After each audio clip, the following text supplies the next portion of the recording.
Hi hello. അപ്പോൾ ഇന്ന് നമ്മൾ 4 മണി പലഹാരം, ഇന്നത്തെ 4 മണിക്ക് നമ്മൾ ഉണ്ടാക്കിയത് കൊഴുക്കട്ടയാണ്. അപ്പോൾ അതിനെ കുറിച്ചിട്ടാണ് പറയുന്നത്. അപ്പോൾ അതിനെക്കുറിച്ച് എത്ര വലുതായിട്ട് എന്തോ പറയാനുള്ളതെന്ന് നിങ്ങൾ വിചാരിക്കും. ഒന്നുമില്ല പ്രത്യേകിച്ച്. അപ്പോൾ എന്തെങ്കിലും നമ്മുടെ ഒരു വീഡിയോയിൽ പറയേണ്ടതെന്ന് വെച്ചാൽ പറയുന്നത് മാത്രം. വളരെ സിമ്പിളായിട്ട് നമ്മൾ കൊഴുക്കട്ട ഉണ്ടാക്കിയത് മാത്രം. അപ്പോൾ കൊഴുക്കട്ട ഉണ്ടാക്കാനായിട്ട് നമ്മൾ അതിൻ്റെ ഉള്ളിൽ വയ്ക്കുന്നതിന്, കൊഴുക്കട്ടയുടെ ഉള്ളിൽ നിറയ്ക്കുന്നതിന് വേണ്ടിയിട്ട് നമ്മൾ തേങ്ങ വിളയിക്കാനൊന്നുമില്ല. തേങ്ങ ചെറുകിയത് വിളയിച്ചൊന്നുമില്ല. നമ്മൾ നോർമലായിട്ട് നമ്മൾ ഉണ്ട ശർക്കര ഈസി ആയിട്ട് നമ്മൾ അരിഞ്ഞ് പൊടിയാക്കി അതിലേക്ക് നമ്മൾ കുറച്ച് ജീരകവും കുറച്ച് ഉപ്പും അതുപോലെ ഈ തേങ്ങ ചെറുകിയതും എല്ലാം കൂടി മിക്സ് ചെയ്ത് വെച്ചു.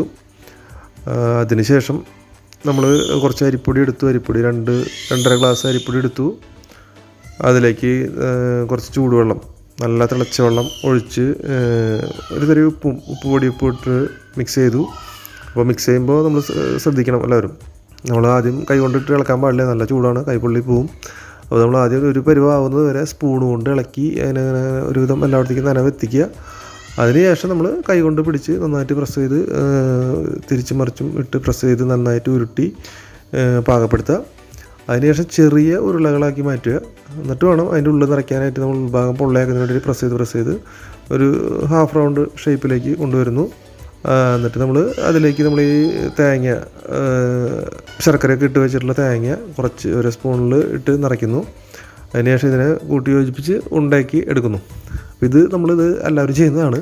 അപ്പോൾ നമ്മളിവിടെ ഒരു സ്പെഷ്യൽ ആയിട്ട് ചെയ്തത് മാത്രം നമ്മൾ പീച്ചാമ്പൊടി, ബാക്കി വരുന്ന പൊടി കൊണ്ട് നമ്മൾ എല്ലാവരും വീടുകളിൽ ഉണ്ടാക്കുന്ന പീച്ചാമ്പൊടി എന്ന് പറയും, അത് ഉണ്ടാക്കും. അപ്പോൾ നമ്മൾ പീച്ചാമ്പൊടിയിൽ ഒരു ഐഡിയ കയറ്റിയത് മാത്രം, വേറെ ഒന്നുമല്ല. നമ്മൾ ഈ ഉണ്ടാക്കിയിട്ടുള്ള കൊഴുക്കട്ടയിൽ നിറയ്ക്കുന്ന ഈ സാധനം നമ്മൾ പീച്ചാമ്പടിയുടെ ഉള്ളിൽ വെച്ചു. എന്നിട്ട് അതിനൊന്ന് പ്രസ് ചെയ്തു. അപ്പോൾ നമുക്ക് വേറൊരു ഷേപ്പ്, പീച്ചാമ്പടിയുടെ ഷേപ്പിലുള്ള കൊഴുക്കട്ടയുടെ ഈ മിക്സ് ഉള്ളിൽ നിറയ്ക്കുന്ന സാധനം ഉപയോഗിച്ചുകൊണ്ട് നമ്മളൊരു പ്രത്യേക വേറൊരു ഐറ്റം ഉണ്ടാക്കിയെടുക്കുന്നത് മാത്രം.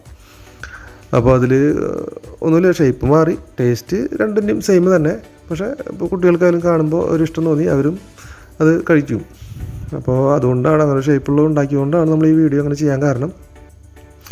അപ്പോൾ ഇത് നല്ല ഒരു പുതിയ മെത്തേഡായിട്ട് നമ്മൾ ചെയ്തത് മാത്രം. പലരും ചിലപ്പോൾ ചെയ്തിട്ടുണ്ടാകുക, നമുക്കിതൊരു പുതിയ മെത്തേഡായിരുന്നു. അപ്പോൾ അതുകൊണ്ട് നമ്മളിത് വീഡിയോയിലിട്ടു. അപ്പോൾ എല്ലാവരും ഇതിൻ്റെ അഭിപ്രായങ്ങൾ പറയുക. അത് കൂട്ടിയിട്ടാണ് നമ്മൾ ഇന്നത്തെ ചായ കുടി. അപ്പോൾ ഇന്ന് തൃശ്ശൂർ ജില്ലയിൽ അവധിയാണ്. അപ്പോൾ എല്ലാവരും വെറുതെ വീട്ടിലിരിക്കുന്നു, സ്കൂളില്ല. അപ്പോൾ മഴ മൂലം അവധി പ്രഖ്യാപിച്ചിട്ടുണ്ടായിരുന്നു കളക്ടർ. അപ്പോൾ എല്ലാവരും ഒരുമിച്ച് ഇരുന്ന് ചായ കുടിക്കാനുള്ള അവസരം കിട്ടി. അപ്പോൾ അതിൻ്റെ ഒരു അനുഭവം നിങ്ങളുമായിട്ട് പങ്കുവയ്ക്കുന്നു. അപ്പോൾ അതിൻ്റെ അഭിപ്രായങ്ങളെല്ലാവരും പറയണം. ഞങ്ങളുടെ വീഡിയോ ഇതുവരെ കാണാത്തവരുണ്ടെങ്കിൽ കാണുക. അതുപോലെ ഞങ്ങളുടെ ചാനൽ സബ്സ്ക്രൈബ് ചെയ്യാത്തവരുണ്ടെങ്കിൽ സബ്സ്ക്രൈബ് ചെയ്യണം എന്ന് അപേക്ഷിക്കുന്നു. എല്ലാവരും ലൈക്ക് ചെയ്യുക, സപ്പോർട്ട് ചെയ്യുക. Thank you.